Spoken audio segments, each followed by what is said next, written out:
Saya ini kan termasuk kiai sering mulang dan kadang yo kesel mulang. Tapi yang greling, wah rak kenaan santriku tak ulang ilmu, ora sinau sing sinau aku cek kon mulang. Kadang-kadang yo mangkel. Kene sing sinau kangelan terus kono karek tampa mateng. Kadang yo didadekno buku didol macam-macam lah. Kadang-kadang ya rodok mangkel kadang-kadang.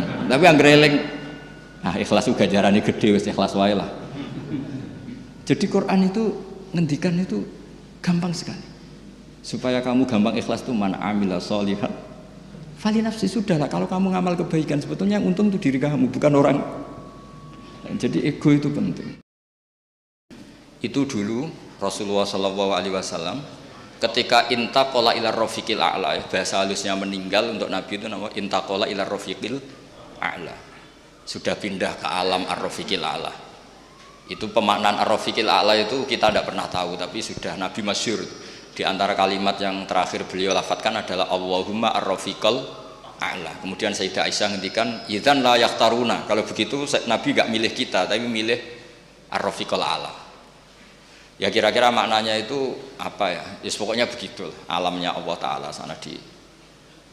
Itu Nabi saya hitung, pernah tak hitung, wafat sekitar jam 10 siang hari Senin. Itu dimakamkan malam Rebu. Kalau kita menghitung itu berarti Senin, Selasa, Rebu. Tapi itu hitungan yang keliru. Kenapa keliru? Karena dengan menghitung seperti itu seakan-akan Nabi itu nyuwun sewu sahabat itu tidak melakukan syariatnya Rasulullah SAW, yaitu asri'u bil janazah. Janazah harus dipercepat. Tapi sahabat itu ngadepi sesuatu yang luar biasa, yaitu siapa pengganti Rasulullah. Rasulullah itu andaikan diganti Nabi Ibrahim saja itu masih kurang karena beliau Sayyidul ya, diganti Nabi Musa pun masih kurang karena Nabi ini ketua Sayyidul Anbiya. Apalagi nyuwun sewu trimo diganti seorang sahabat. Itu tidak gampang. Dan dalam pemilihan itu ada 3 kriteria. Kalau pernah sepuh menang Abbas, karena Abbas ini pamannya Rasulullah SAW. Abbas ini saudaranya Sayyid Abdul. Tapi problemnya Abbas, Islamnya secara lahir terlambat, yaitu beliau Islam setelah peristiwa apa? Badar. Berarti cara lahir Islamnya kan ada mantu Sayyidina Ali dan Utsman. Ada poin, berdasar poin. Kalau berdasar poin yang paling lama dari Nabi dan sudah dewasa yaitu Abu Bakrinis Siddiq. Ya secara lahir itu geger-geger, terus orang Ansor matur minna amir wa minkum amir. Ya sudah, setiap klan punya pemimpin sendiri. Geger-geger. Dan mereka ingin bahwa pergantian itu disaksikan setidaknya oleh jenazah Rasulullah SAW. Akhirnya rembuk-rembukan, terus Sayyidina Umar ini ketika ada rapat beliau datang, siapa di antara kalian yang siap memimpin komunitas masyarakat? Wa fihim Abu Bakar. Yang di antara yang kalian pimpin itu ada yang bernama Abu Bakrin Siddiq. Mereka bilang ma'adzallah, kita tidak mungkin melakukan itu, memimpin orang yang bernama Abu Bakar Siddiq. Ya sudah, kalau kamu nggak mau dipimpin Abu Bakar ya harus mau beliau yang jadi pemimpin. Dan dulu orang masih waras sewaras-warasnya. Betul itu. Ukurannya itu unik. Kalau orang sekarang pasti menolak. Inna Rasulullah sallallahu alaihi wasallam radhiyalahu lidinina fanardo li amri dunyana. Ini Abu Bakar ketika Rasulullah masih sugeng disuruh mimpin sholat. Sholat itu luar biasa dan ibadah terbaik. Itu saja disuruh memimpin Abu Bakar. Apa meneh terima urusan dunia. Kalau ukuran itu dipakai sekarang mesti nggak mau semua. Iso wae sholatnya khusyuk tapi ora rohan, mesti kemana-mana lah. Tapi kalau dulu itu dipakai ukuran. Rasulullah itu ridho Abu Bakar menjadi pemimpin sholat. Dan sholat kayak apa? Posisinya dalam Islam imaduddin. Sholat adalah al-munajat, sholat adalah mi'raju arwahil mu'min. Luar biasa lah status. Itu saja dipimpinkan, disuruh mimpin siapa? Apa meneh terima urusan ini. Akhirnya mereka ridho semua dipimpin Abu Bakrinis. Kelar. Artinya kelar itu mereka ingin khilafah itu disaksikan jenazahnya Rasulullah SAW. Artinya adat-adat ketika bapak wafat masih ada jenazah beliau ya saya dinobatkan penggantinya. Dulu ketika buyut saya Kiai Zubaidi wafat ya putranya langsung dinobatkan. Begitu seterusnya adat-adat kiai. Jadi yang dilakukan Gus Hilmi itu sudah benar, memang adatnya diumumkan ketika belum dimakamkan. Terus adat-adat di Jawa, terus nikah masih di depan jenazah itu juga ada padanannya, bahwa orang-orang yang spesial ini meskipun sekarang sudah jenazah ikut menyaksikan. Ini penting kalau aturakan supaya berapapun kadarnya itu ada padanan yang pernah dilakukan Rasulullah SAW. Kalau dalam bahasa qiyas ilhaqun nadzir bin nadzir, yang mirip-mirip. Nah, kenapa kulo nu fanatik seperti itu? Karena agama ini yang miliknya Allah Ta'ala. Niku ngendikane Nabi nggih, wattaba'tu millata abai Ibrahim wa Ishaqa wa Yaqub. Padahal hadat din dinullah, hadat din dinul Islam. Tapi wong ben asobiah niku nyebut aku ora ngarah kafir. Wong bapakku nabi, bapakku kiai. Dadi cara putu Mbah Munawir, aku mesti njaga Quran, iku Qurane mbahku. Cara putu Mbah Zubair, aku kudu ahli fikih, iku fikih Mbah Zubair. Makanya ada istilah ini makhraj Mbah Munawir, makhraj Mbah Arwani. Padahal makhraj itu kan milik Rasulullah SAW. Karena mutalaqqan min afwahil masyayikh, syaikhun an syaikhin, jilan an jilin, kabiron an kabirin. Tapi dengan diistilahkan ini makhrajnya Mbah Munawir, ini makhrajnya Mbah Arwani.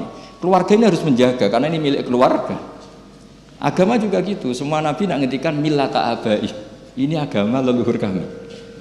Tuhan juga sama, Allah itu milik kita semua. Tapi kena donga kudu muni Rabbi, pangeran ingsun, seakan-akan kamu itu memiliki sendiri. Enggak boleh pas kamu bilang Rabbi terus malaikat enak pangerane wong akeh mbok aku dhewean. Enggak boleh seperti itu. Kalau malaikat gitu tak akan ngaji lagi. Itu memang harus ada asobiah, ya Rabbi duh pangeran ingsun. Enggak boleh malaikat mensomasi, enak saja Allah itu Rabbul Alamin, gak pangeranmu tok, enggak bisa. Harus ada asobiah. Sehingga dengan merasa itu kados bapak kula nggih perasaan kula niki nerusno Qur'ane bapak, nerusno alime buyut-buyut kula. Jadi anggere ape bodho ya rada isih.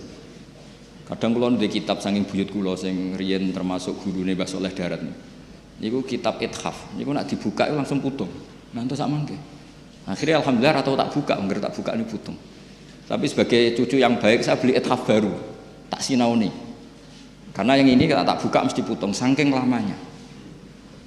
Ya lumayan kena go teror sidik-sidik itu. Maksudnya go teror, itu buyutmu dhisik iso maca kitab iku, kowe piye? Terus akhirnya ya rada keteror sidik-sidik, akhirnya ya ngaji. Dan itu sunnah betul Pak para nabi. Terus kula suwun semuanya begitu.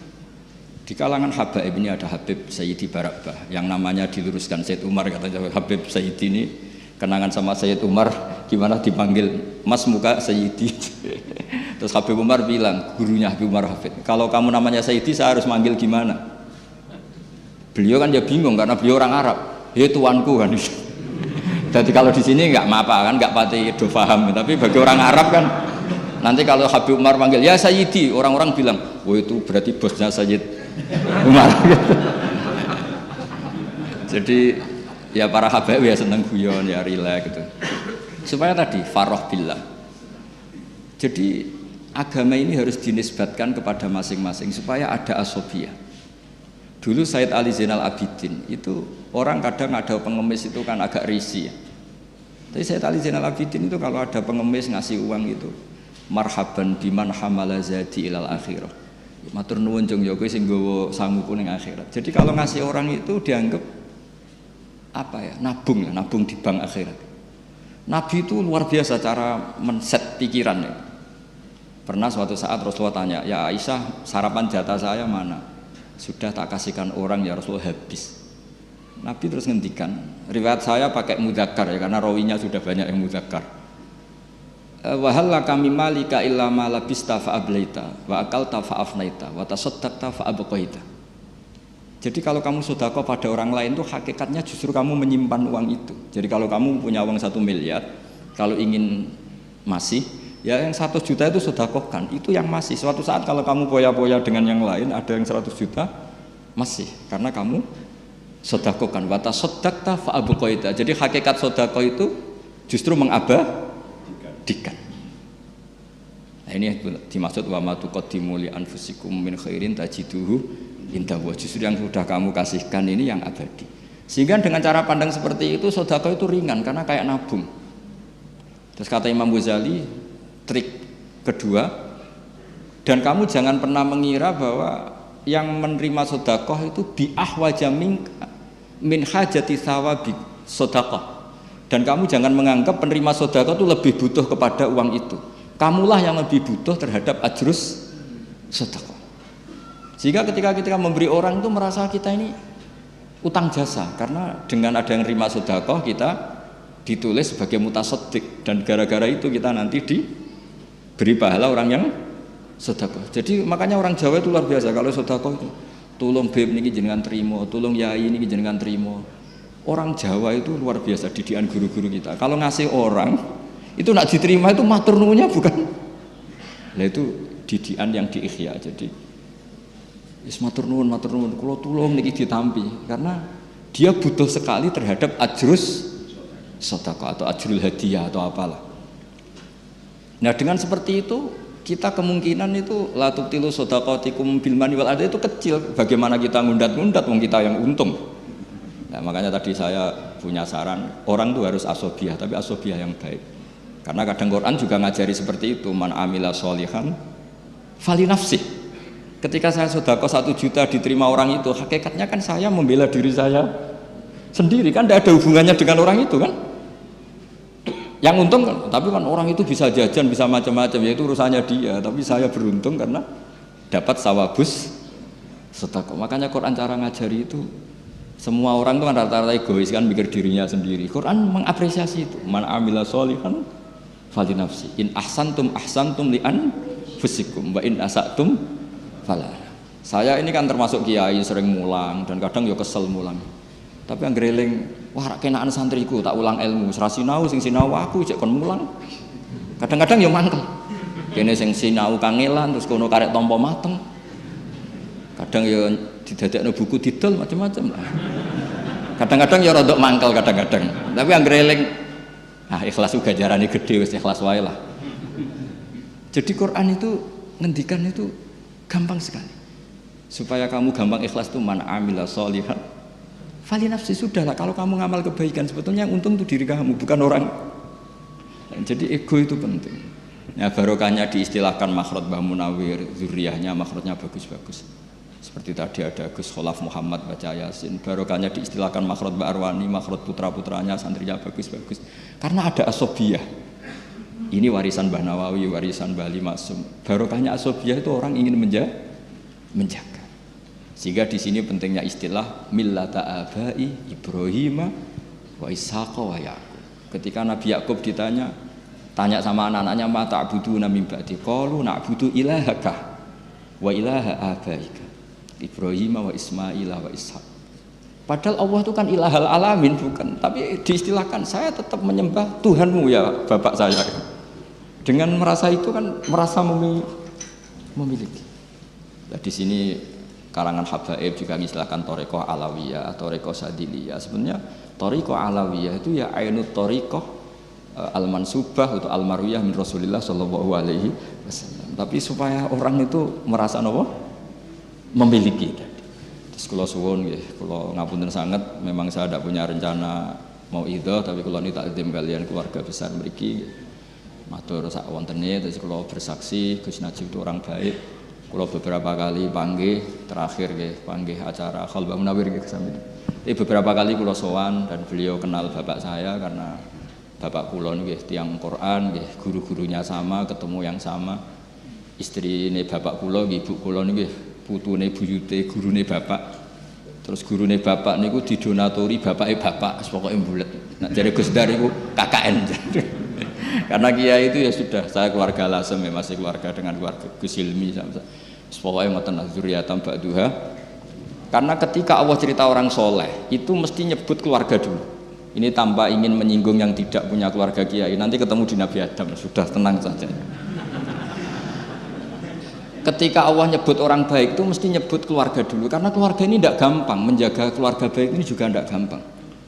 Ulaikal ladzina an'ama Allahu 'alaihim minan nabiyyin. Mesti disebut pertama itu asal usul min dzurriyyati Adam wa mimman hamalna ma'anu wa min dzurriyyati Ibrahim wa Israil.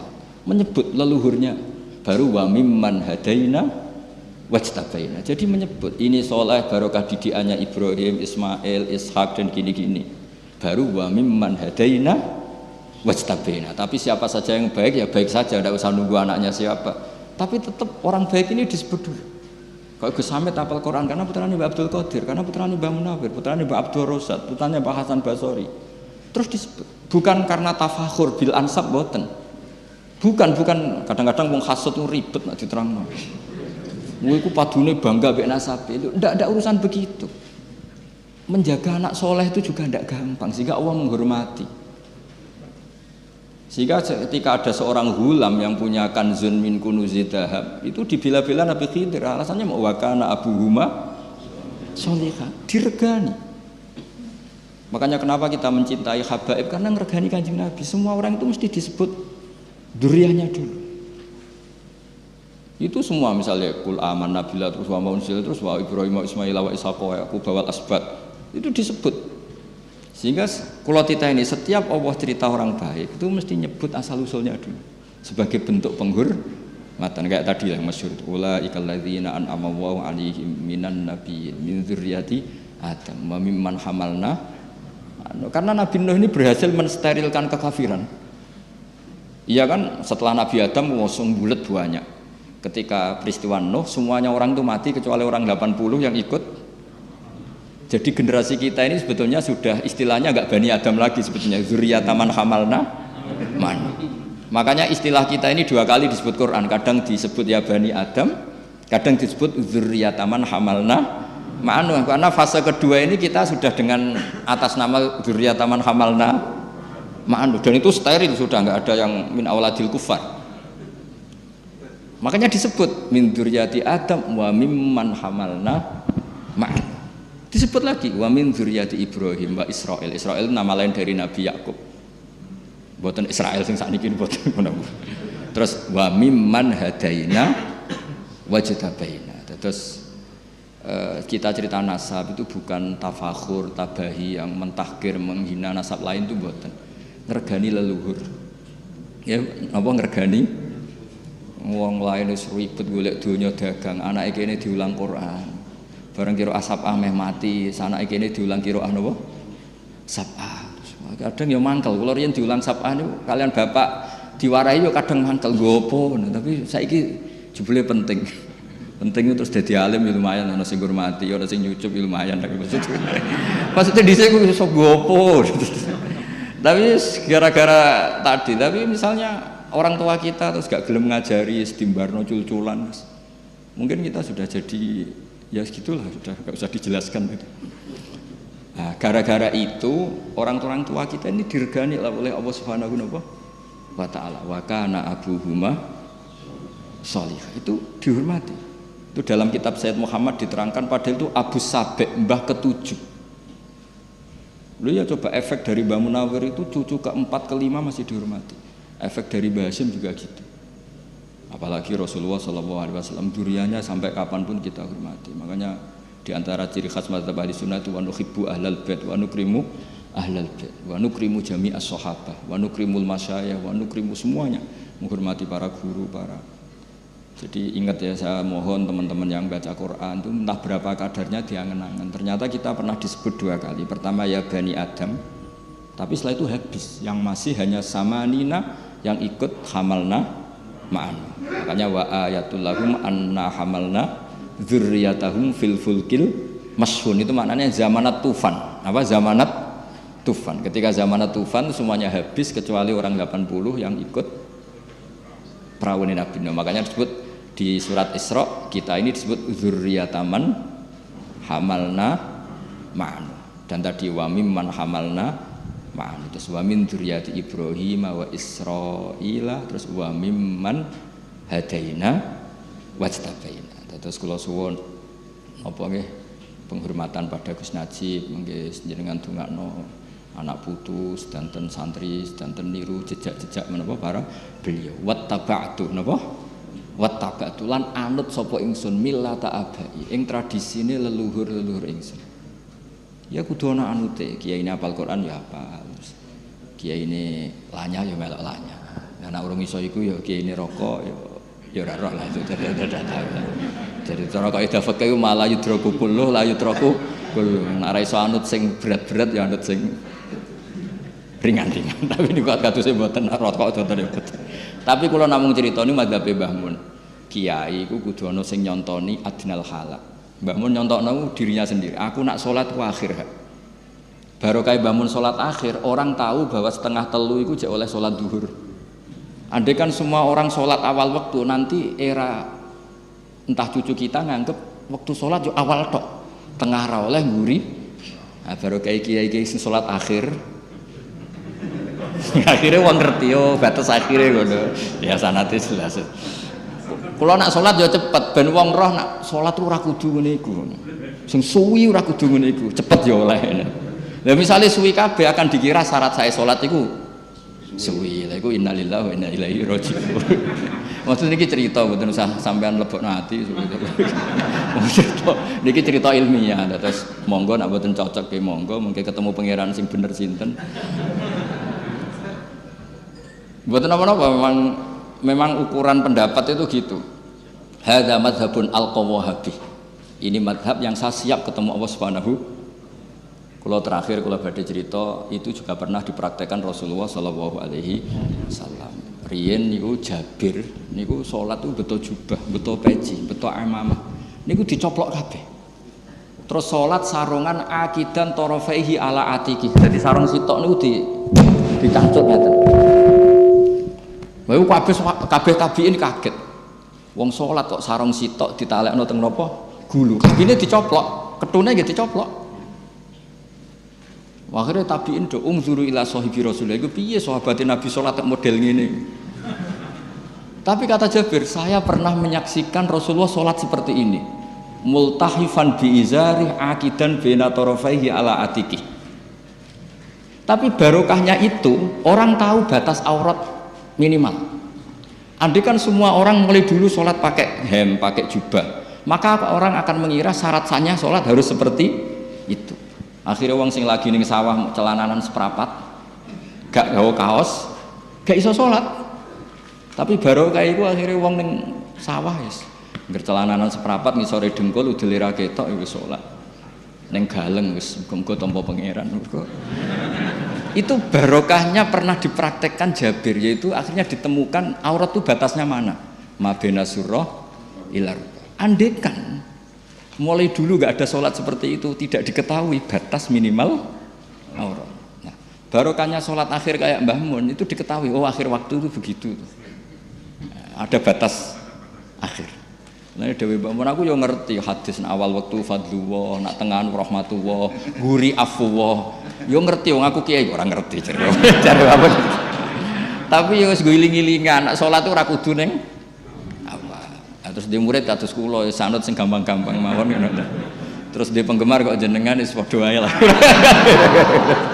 Dadi sebenarnya iki cerita rileks guys, pokoke mungkin iki sedanten muyassar guys, pokoke ala inna auliya wa la khaufun alaihim wa lahum yahzanun lahumul busyra fil hayatid dunya wa fil akhirah.